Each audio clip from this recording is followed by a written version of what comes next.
All righty. Good morning, everybody. Do we have any prayer requests this morning? Yeah. It's no one I know. Okay. Celebrity. Matthew Perry passed away. Oh, yeah. I saw that's been hurting some people. I saw that on Instagram. I was crying last night. Really? I grew up watching him. He's the guy from Friends, right? Yeah, and Fools Rush In and some other. Right. Yeah. Yeah, I know a lot of people. It's hard when you feel like you grew up with someone. But I didn't know him. Right. So I was like, I'm gonna cry tonight. No one's like, why is she crying? I got you.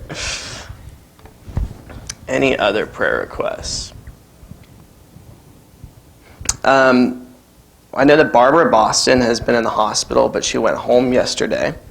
I don't know anything else other than that her siblings are caring for her. But that's the only other one I've got. All right, let's pray. Dear God, thank you so much for this day. Thank you so much for the opportunity to be here, the opportunity to worship you, to study your word, and to hopefully let it change our behavior and our mindsets and not just be something that we read and forget about. God, I want to pray for all of those who've lost loved ones, whether it's people that we know or people that we don't know. Just be with everybody that's touched by death all the time. We know that you're the great conqueror of death, but sometimes in moments it still stings, and it's still a reminder of us that we're all perishing. So thank you for the salvation that you give to us. Thank you for the life after death that you give to us.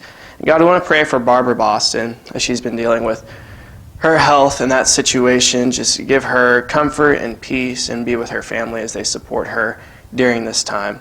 And God, we just want to thank you again for the sacrifice that Jesus made so that we could have this relationship with you. It's in his name we pray. Amen. A couple of things I need to say before I forget.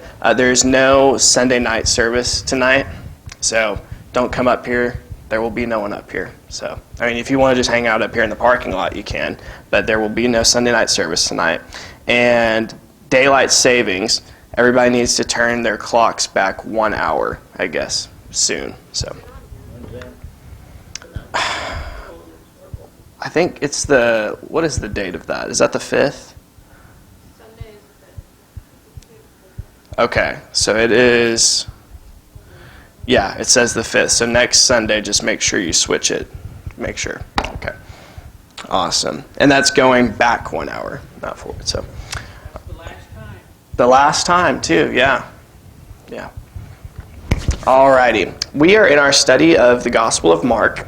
If you guys remember just kind of the theme of Mark has been answering, there's two big questions that Mark answers. In the first half of the book, he's answering the question, who is this man? Jesus shows up on the scene. He's born of the Virgin Mary, and he starts performing all of these miracles and casting out demons and just doing all of these incredible things. So the natural question that anyone would ask is, who is this guy? And then there's the turning point right at the middle of the book when Peter confesses that Jesus is the Messiah. And then the question changes after that into who is the Messiah. But we're still in the first half. We're actually at the end of chapter 4. We finished with Jesus calming the sea, and there was one last thing we didn't talk about last week that I want to talk about before we move into chapter 5. But in the story of Jesus calming the sea, they were very much afraid, not just of the storm that had been calmed, but they were afraid of Jesus. And I wanted to ask that question for you guys. You see the disciples being afraid of Jesus because of his power. Are there ever times when you are afraid of God? When do you feel most afraid of God? Me too. Right. Is that fear a good thing or a bad thing? Yeah, it's a good thing, right? Have you ever been scared of your parents growing up? Yeah, but even I hope if you have a good relationship with your parents like I do, I was scared of my dad, not when we're just hanging out in the living room playing board games, but when I did something wrong. And I knew I was going to get in trouble because I was like, I knew I shouldn't be doing that, and now I'm scared of my dad. Not because my dad's a bully or a mean guy or anything, but because I know he's going to punish bad behavior. It's the same way with God, where you shouldn't be in a constant state of fear of him, right? Perfect love casts out fear. But there should be that if I do something wrong, I am afraid of the consequences. I know that he does punish evil. So there's that balance there. And as we've been studying in Proverbs on Wednesday night, what is the beginning of wisdom? The fear of God. It's the very beginning of wisdom. So a lot of times people start off their Christian walk that way too, where when you become a Christian, the reason is, I'm scared and I don't want to go to hell. And at first, that's your main motivation. And that's a natural motivation because you're like, I'm in danger, I want to be saved. And then as you grow and become more Christ-like and all these things, and you develop a relationship with God, there comes in the aspect of, I'm doing this because I love God too. I'm not just doing this because I'm afraid. I am if I don't do it, but this is now motivated by my love for God instead of just fear. So a lot of times people think fear is a bad thing, but fear can be a really good thing. A perfect example of this, is it a good thing if a child is afraid to touch a burning hot stove? Yeah, that's a good thing. So fear is a good thing sometimes. Sometimes it's a bad thing, but it is a good thing. Okay, now we're going to start into chapter 5. And if somebody could, would you read verses 1 through 13 for me?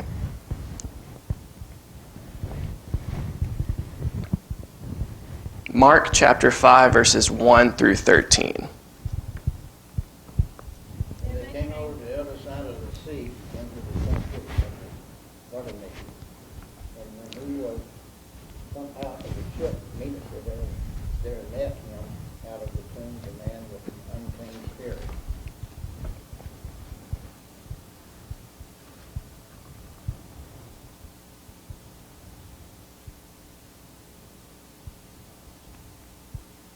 Sorry, let me get the right one. No, you're good. Who had his dwelling among the tombs, and no man could bind him, no, not with chains, because that he had been often bound with fetters and chains had been plucked asunder by him. And the fetters broken into pieces, neither could any man tame him. And always, night and day, he was in the mountains and the tombs, blind, cutting himself with stones. But when he saw Jesus afar off, he ran and worshipped him, and cried with a loud voice and said, What have I to do with thee, Jesus, thou Son of the Most High God? I adjure thee by God that thou torment me not. For he said unto him, Come out of the man, thou unclean spirit. And he asked him, Why is thy name?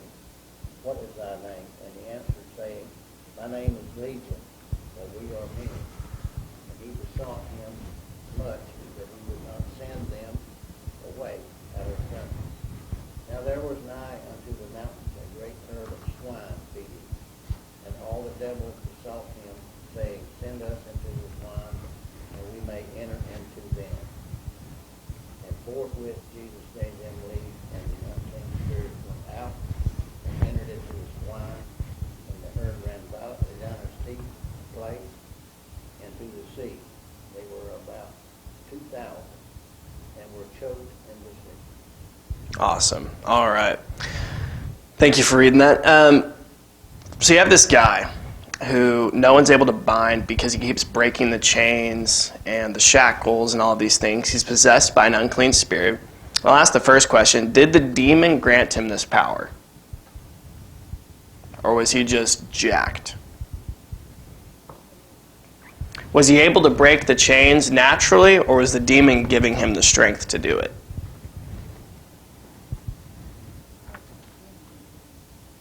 Yeah, I think so too. Just because it says no one was able to bind him anymore, and there's some big dudes out there, like I think like The Rock and stuff. If you get 5 guys, you can still get The Rock down, and like it doesn't matter how big you are. So this guy has a supernatural kind of strength. This guy does have something that the demon's giving him. And you see that throughout Scripture, the demons give different people, along with all of the pain and the harassment, there is some power that they give to people. In Acts, there was a girl that could tell the future and things like that. And they were upset when they cast her out because they were like, why are you taking this power from us, So this guy has this power, which seems cool, but he's really in pain and he's really hurting. He's been gashing himself. He's been tearing himself up. And it doesn't seem like too much fun because he's screaming day and night all the time, right? He's not having a good time, even though the power seems kind of cool. Are there evil things that give us power today, or do demons work in the same way like this today? Illness, as you said? Okay, in what way? Oh, right. Yeah, absolutely. Yeah, that stuff is scary. Yeah. Sometimes I have a problem when people say they're possessed with a gift, and we know that back then that was something so that it could show Right. the power of God. Right. We make our own, more or less sometimes being evil and all. Now, and having a really severe disease or something that's bad and all that doesn't mean that God's punishing you or Right. there's a demon in you. It just means that's just the law of nature, and when people get certain things, they get certain things. And I mean, we know that, you see a burn victim and they're writhing in pain, and well, they're not demon possessed. They have Right. a problem. Right. And sometimes it can heal, but I think the demons that was to show the power of God, that no one else could do it, but Jesus had that power. I agree. And they were used for a purpose. Right. And you might be wondering, from someone else's perspective, why would God let this man be like this for this long? Because it seems like this has been going on for a good amount of time if everyone's trying to bind him. But those verses are telling us, like, they've tried to bind him, they can't, he keeps breaking all the chains. The point is, there's nothing man can do. Man cannot fix this. And then Jesus comes and fixes it. It's like, wow, you can see the purpose behind it. And just like you're saying, it's not that you're creating a problem. It's not like the firefighter who starts fires to put it out, but God allows them to do things just so that he can show, I have power over this as well. Outside of the demons, it would be kind of hard for God to show that he has power over spiritual beings, right? So allowing them to do that gives him the opportunity to show, no, I have power even over the spiritual world. Okay. He calls Jesus the Son, the demon calls Jesus the Son of the Most High God. If you're Mormon, or you come from a Mormon background, you might read this in a different way. When you guys see Most High God, what do you think?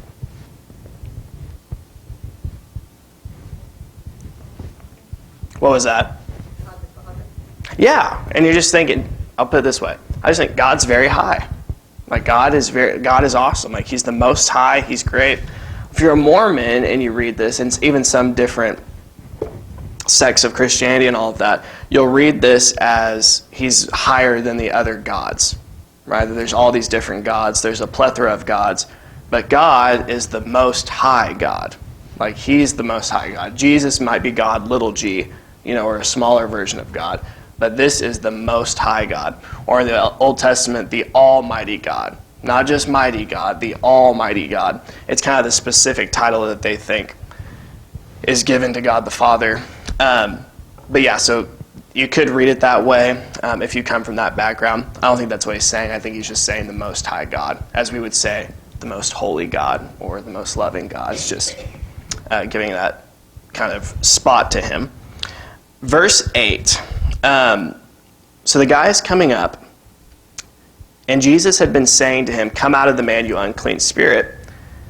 And he still has a conversation with him afterwards. The demon's still in the man. So the question is, did the demon disobey Jesus? Jesus is telling the demon, come out of the man, come out of the man. But the demon's still talking to him from the man after this. Was Jesus not strong enough to cast him out? What's going on here?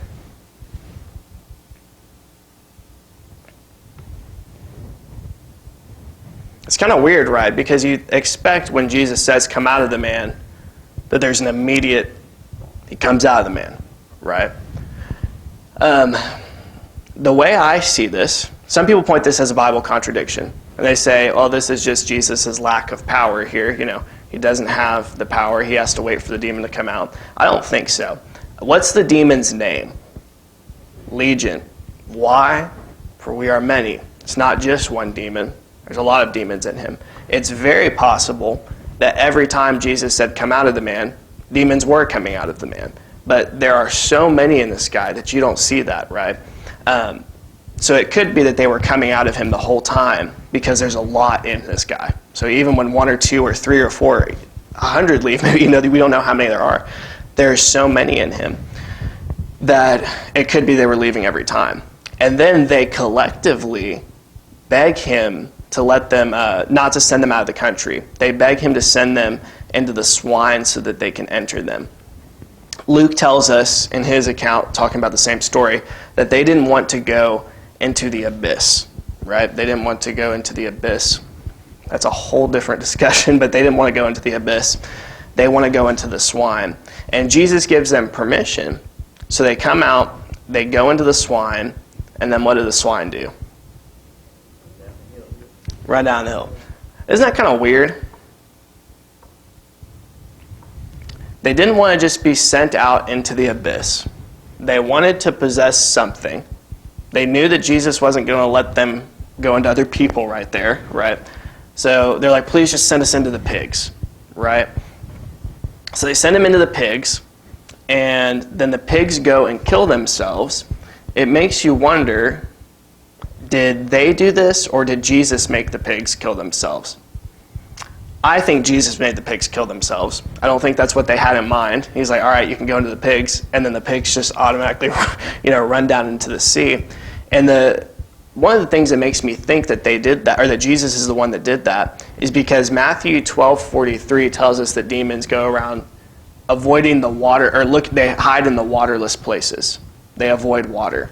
And Jesus kills them in the water, right? He sends the pigs into the water, which is something demons, according to Matthew 12:43 anyways, want to avoid.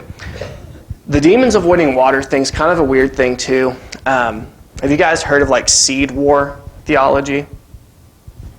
In the garden, when Jesus is talking to Satan, and the curse and all of that, and they said your seed will rise against his seed. There's these two seeds, the seed of man and the seed of Satan. And then you see in the Old Testament that the sons of God, the fallen angels and all of them, are having children and things with the daughters of men, right? They're breeding with the humans that are on earth.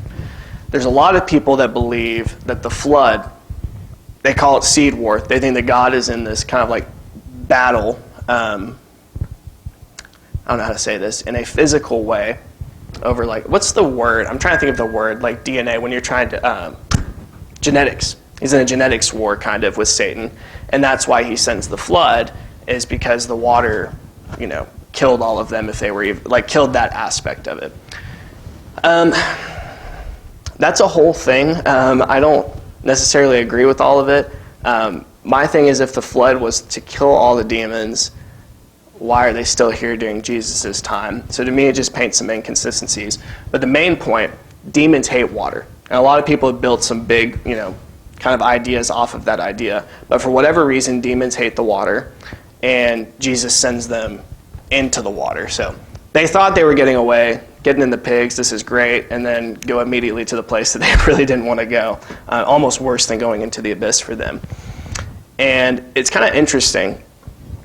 All of these people after this, or I feel bad for the pigs. My parents had pigs. Pigs are cute and all that. I do feel bad for the pigs. They weren't doing anything wrong. They were just chilling, but they get sent in. And then after this, you see the reaction of the people, and I'll read this in 14 through 20. Their herdsmen ran away, and they reported it in the city and in the country, and people came to see what it was that had happened.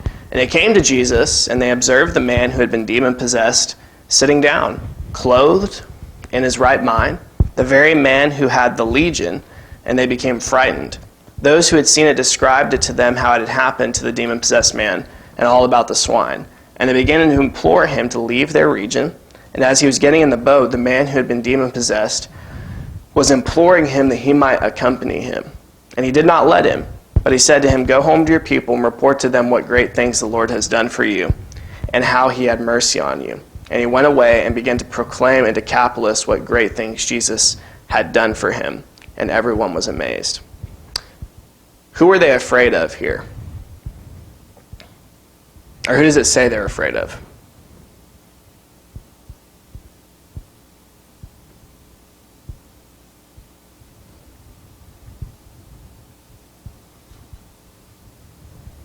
Man that was so strong.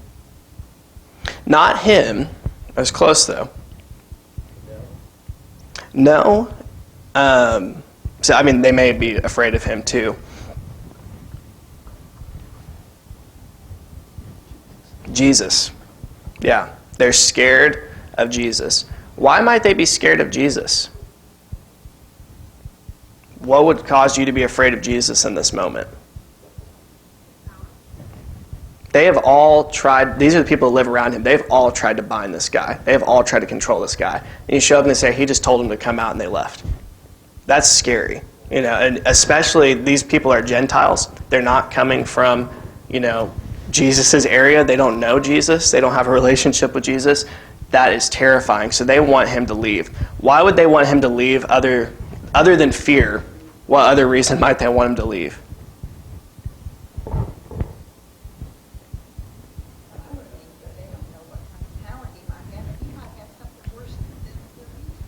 Yeah, right. Yeah, we don't know. We could at least, this guy hid in the caves.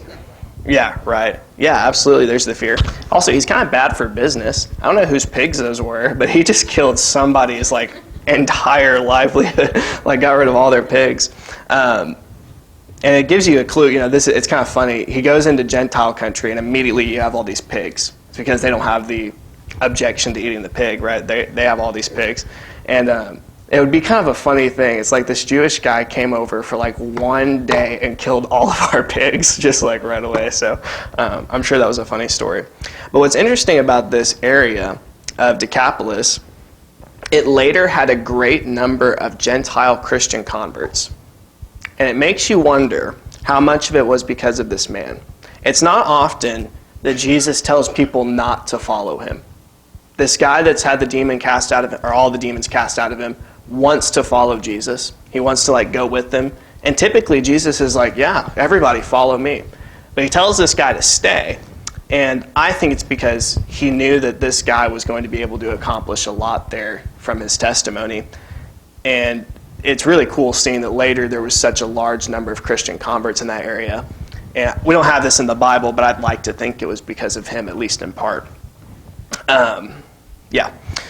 Okay, when Jesus crossed over again in the boat to the other side, a large crowd gathered around him, so he stayed by the seashore. And one of the synagogue officials named Jairus came up, and upon seeing him, fell at his feet and implored him earnestly, "My little daughter's at the point of death. Please come and lay your hands on her, so that she will get well and live." And he went off with him, and a large crowd was following him and pressing in on him. One of the things that you see, this guy's story kind of gets interrupted. It starts with this dad coming. He says, "My daughter is sick, she's dying. Please come lay your hands on her and she'll live." And then it's going to get interrupted for a few verses by the woman with the hemorrhage, and then it'll go back to that story. But just here at the beginning, you see something that I see a lot, is that oftentimes children will push their parents to go to Jesus. When your child's life is at stake or your child's soul is at stake, it makes people take it more seriously. My mom and dad will tell you they weren't going to church until I was born. And once I was born, they're like, we need to start going to church. And so, yeah, really, they should be thanking me. No, I'm just kidding. But it's just because that instinct to protect your children, you know, like comes back, and it actually helps the parents sometimes because it gets them involved. And you'll see people, maybe they're not so involved in church, but when their kid, you know, is there and when there's something that they can do for their kid, they get really involved, you know, like volunteering and things like that. So children have a way of driving their parents to Jesus. And this guy should be commended for several things. He wasn't too proud to admit that the situation was beyond his control. And some people are, especially when it comes to their kids or it comes to certain things. It takes a lot, especially for a man, to go to another man and beg him for help, right? Especially, this guy isn't someone of low esteem. You know, this is a synagogue official. He probably has a decent amount of pride because of his position, but he's willing to come and just fall before Jesus because he cares more about his kid than he does about that. He was willing to face certain backlash. You consider the people that he works with. Are the synagogue officials particularly nice to Jesus during his time on earth?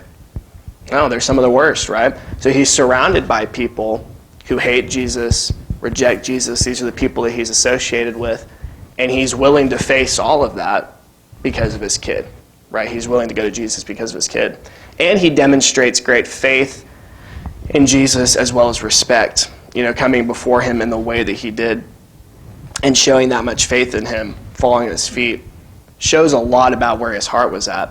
And it reminds me, have you guys seen the movie John Q with Denzel Washington? Long time ago. I love this movie. But his son needs like a heart transplant or something, and he holds up the entire hospital. Like he has a gun and everything, holds up and forces them to give the transplant. And you can see that like in every parent, like how much they care about their kid. They would do anything. And I think that's a good thing that God puts in us, in human beings, because that should direct you towards Jesus in a way. It should point you in that direction. But he gets interrupted.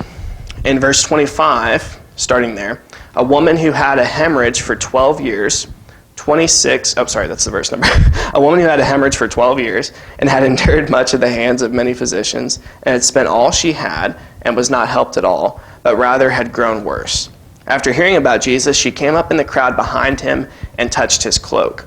For she thought, if I just touch his garments, I will get well. Immediately, the flow of her blood was dried up, and she felt in her body that she was healed of her affliction.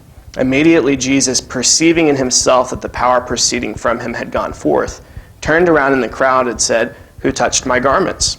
And his disciples said to him, "You see the crowd pressing in on you, and you say, 'Who touched me?'" And he looked around to see the woman who had done this. But the woman, fearing and trembling, aware of what had happened to her, came and fell down before him and told him the whole truth. And he said to her, "Daughter, your faith has made you well. Go in peace and be healed of your affliction." So this woman, she has a flow of blood for 12 years. I want you to just consider the situation she's in. I am 24 years old. That's half my life. And I can't even remember most of the stuff from when I was 12 and younger. There's so much I can't even remember. For 12 years, she's been dealing with this particular affliction. That's a long time. I can't even wrap my mind around how long that she's been dealing with that. What comes with just the pain of the situation? What else was she having to deal with? Yes, yeah, it's going to be messy, and there's all of that. Absolutely. Everybody would consider her unclean. And what else would they assume about her character? Yeah, she's bad. She's a sinner.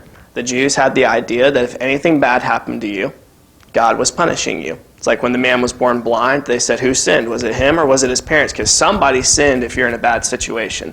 So every time they saw somebody in a bad situation, they assumed, God's mad at them. Is that the case? No. It's kind of funny. You look at all of God's, I don't want to say his best people, but you look at his loudest, prophets, and even look at Jesus. Every one of them endured so much pain. Every one of them had things that they had to go through. So Jesus himself, if you looked at his life with that kind of perspective, you would think, oh man, God must hate this guy. Look at what he's put him through. He's been tortured. He's crucified. Everybody hates him. All of these things. You would think, if you're looking at it from that perspective, that God didn't like Jesus. But of course, that's not the case. And of course, that's not the case with this woman either. Everybody's a sinner. Everybody sins and does those things. So she's not perfect or anything. But there's no reason to assume that God has given her this to punish her for some particular sin. But that's what everyone would have done. That's what everyone would have done. And in her shoes, I'll ask this, what would you have given up to be healed? Probably anything. Anything you had, right? And that's kind of what you see that she does. It says that she's endured much at the hands of many physicians. She's spent all she had, and the situation has only got worse. To me, when I read this, I kind of get the feeling that she's been taken advantage of a little bit. That she spent all she had. It's not getting any better. It's only getting worse and all of that. I get the impression that she was desperate, that she was looking for anybody. And when you're desperate and you're looking for answers, and you're trying to do stuff, sometimes you do things that maybe with a clear head you wouldn't have done. And you recognize this person really isn't trying to help me. But when you're desperate, what else do you do, right? So she's given all she has, and she's just gotten worse. And then she does the right thing. She hears about Jesus, and she immediately goes to him. She goes to Jesus. She hasn't had a conversation with him, and she says, if I just touch his cloak, I'll be healed. If I can just touch the fringe of his cloak, I'll be healed. And she's healed immediately. She's healed completely. And what did it cost her? Nothing. Jesus didn't require any money, didn't require anything like that. It was completely free of charge. And then Jesus turns around. It's kind of funny. I like how the apostles say this. He says, who touched my garments? And the disciples are looking around and seeing this whole crowd of people. And it's almost like, they say, you see this crowd pushing on you, ask. I think they're saying, who's not touching you? Everybody's touching you. But something that I missed about this, the first times I studied it, Jesus feels the power go from him to this woman, it says. Everybody's pressing in. That means he's not feeling it going out to everybody. He's not feeling his power just constantly. He specifically feels this power go out to her. And I think the reason is even seen in his response, your faith has made you well. She was approaching him in faith and touching him in faith. And when he says your faith has healed you, of course he's not saying my power had nothing to do with it, but it was your faith that gave my power the ability to heal you, right? That's what gave me the ability to do that. She's afraid, right? Yeah, go ahead. Absolutely. God tells you in the Bible that there's some things that's hard for you to understand. You're so young. We women understand completely. Yeah, I bet. Because you're so young and you're not a female. Yes, ma'am. Yes, ma'am. Okay. She's afraid. When Jesus turns around and says, who touched me? It says she's trembling and she's fearing. What was she afraid of in that moment? His power. This guy just healed me. What else do you think she might be afraid of? Maybe she might even feel like maybe she wasn't supposed to do that and being selfish for doing that instead of just asking. It's kind of like she kind of snuck in to do something. Yeah, absolutely. The people that were there, they were questioning him. And Yeah. she felt Yeah. out of place with all these people. Yeah. She spent the last 12 years being judged by religious people, right? And having them look down on her. Jesus is obviously a very religious man. And She wasn't dirty. She just had a problem. right. So there's a little bit of fear of judgment there, right? A few years ago, my wife and I and our youngest daughter were going to South Dakota.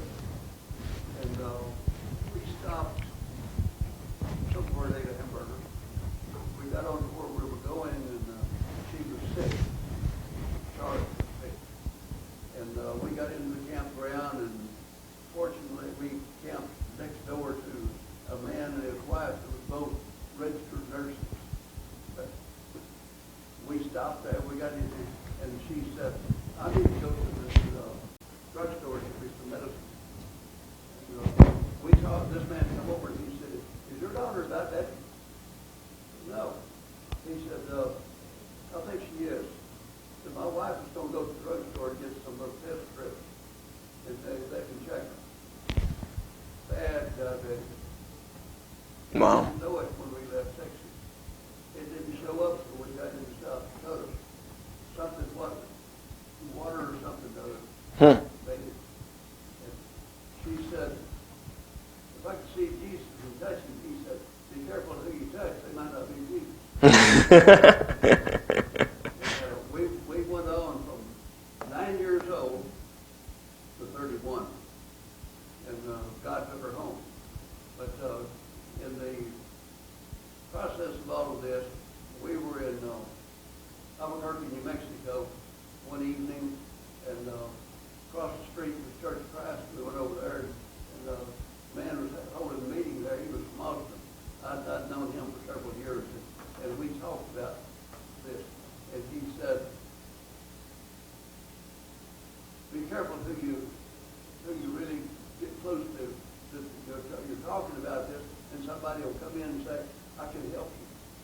Right. And we thought a whole lot about that. Well, we went along, and all the things that we did, and find something, well, this is good, so it help. And Right. and we find something else, it didn't go down. Right. And she was in Galveston, Texas, in the diabetic center, and they called us in Bertram and told us they was going to put her back in the hospital.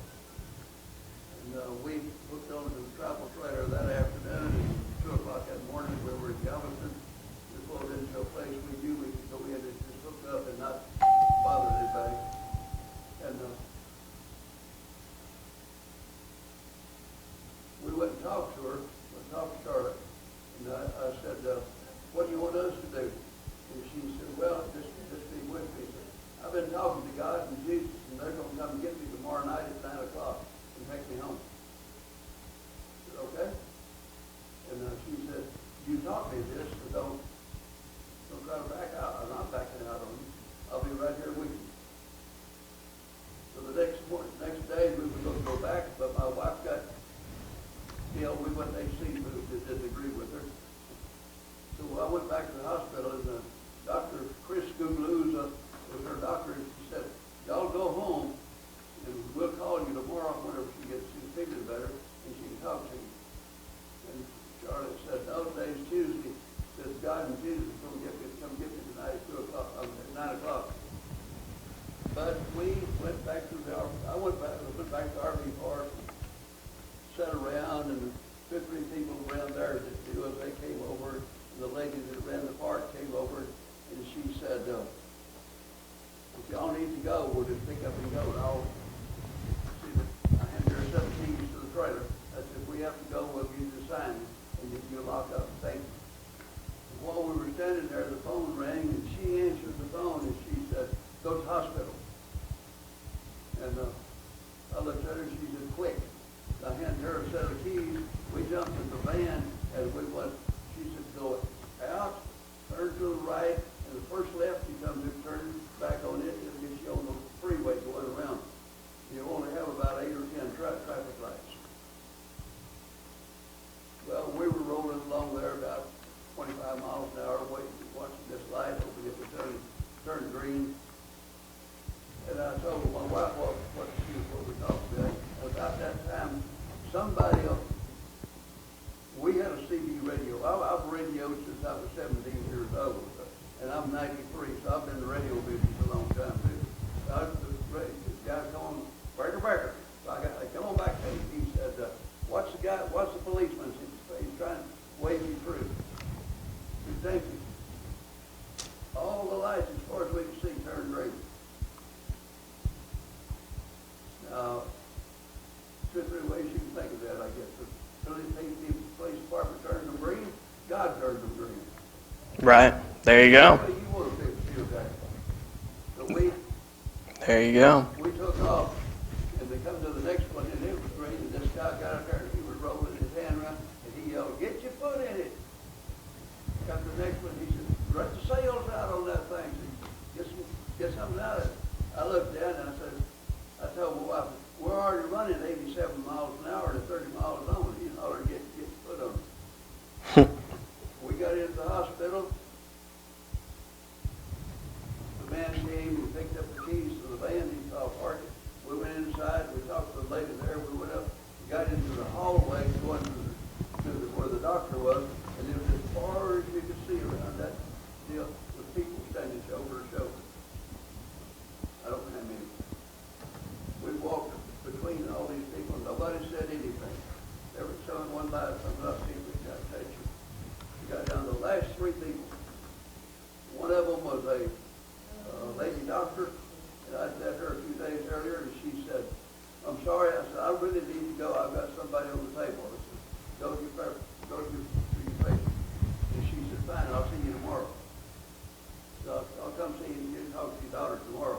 We walked on down, we stopped, and Dr. Chris Gugluzza said, at 9:02 that evening, she looked up and said, God and Jesus, I'm ready to go with you. And so she closed her eyes. Wow. We had Thank you for sharing that. Our preacher didn't believe it. He wouldn't hold her to. Oh, wow. That's crazy. Yes, people like that out there. I don't understand that. So. A lot of ladies in there said, believe. Right. Yeah. I appreciate you sharing that. Believe. We were coming out of California, headed back to Salmon, Idaho. We had a death Oh. in the church family. All right. I got to finish one thing real quick. We can keep talking. Just one thing real quick. Ask this question. What made her well, according to Jesus? Her faith. Right? Notice she believed in Jesus. She went in search of him and touched him. Did she have faith in Jesus before or after she touched him? Before. Otherwise, she wouldn't have gone to him. Was she healed before or after she touched him? After. What was it that healed her? Her faith, right? Her faith saved her when she touched him. Now, her faith is what made her go to him. Her faith is what sent her to Jesus. But she wasn't saved the moment she believed. She was saved the moment she went and touched Jesus. But Jesus still says she was saved by her faith. And it's the same way for us. This is a really good, if somebody's asking, are you saved by faith? And all you have to do is believe. Well, your faith is what saves you because your faith is what sends you to Jesus. But you're not saved if she had just sat at home and said, I have faith that Jesus could heal me, but never went to him, she never would have been saved. And it's the same for us. If we have faith in Jesus, but we never go to him, we can't expect that he's going to save us just because we have faith that could save us. So thank you, guys. We'll pick up there next week.